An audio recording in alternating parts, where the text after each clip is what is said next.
Hello, ഞാനിന്ന് തയ്യാറാക്കുന്നത് കൂന്തൽ റോസ്റ്റാണ്.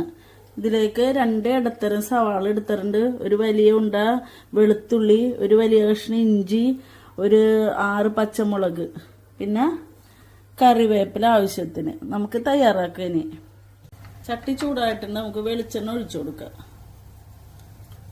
കറിവേപ്പില ചേർത്ത് കൊടുക്കാം.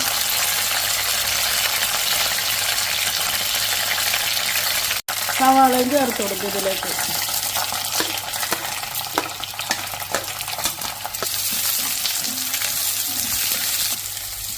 ഇതിലേക്ക് പച്ചമുളകും ഇഞ്ചി വെളുത്തുള്ളി എല്ലാം ചേർത്ത് കൊടുക്കും.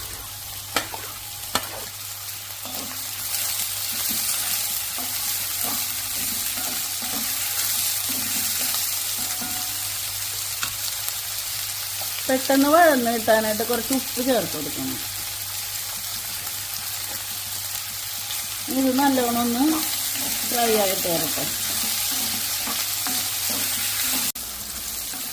ഇതിലേക്ക് 2 ടേബിൾ സ്പൂൺ മല്ലിപ്പൊടി, 2 ടീസ്പൂൺ കാശ്മീർ ചില്ലി, 1 ടീസ്പൂൺ കുരുമുളക് പൊടി, ഒരു ടീസ്പൂൺ മഞ്ഞൾപ്പൊടി, 1 table spoon garam masala, 2 teaspoon കുരുമുളക് പൊടി എടുത്തിട്ടുണ്ട് കേട്ടോ. അപ്പോൾ ഇതെല്ലാം കൂടി ഇതിലേക്ക് വഴന്നിട്ട് നമുക്ക് ചേർത്ത് കൊടുക്കാം.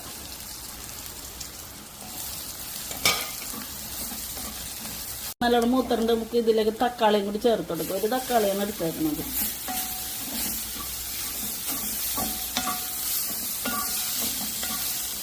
നല്ലോണം മസാലയൊക്കെ വഴന്ന് വന്നിട്ടുണ്ട്. നമുക്ക് ഇതിലേക്ക് കൂന്തൽ ചേർത്ത് കൊടുക്കാം.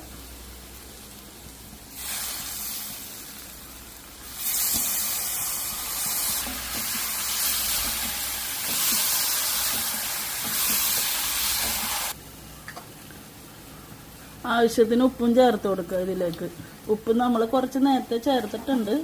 ഇതിലേക്ക് കുറച്ച് വെള്ളവും കൂടി ഒഴിക്കുക. വെള്ളം ഇതിൽ നിന്ന് വരും, അപ്പോൾ കുറച്ച് ഒഴിച്ചു കൊടുത്താൽ മതി. ഇനി നല്ലോണം ഇളക്കി കൂട്ടിയിട്ട് മൂടി വെച്ച് വേവിക്കും.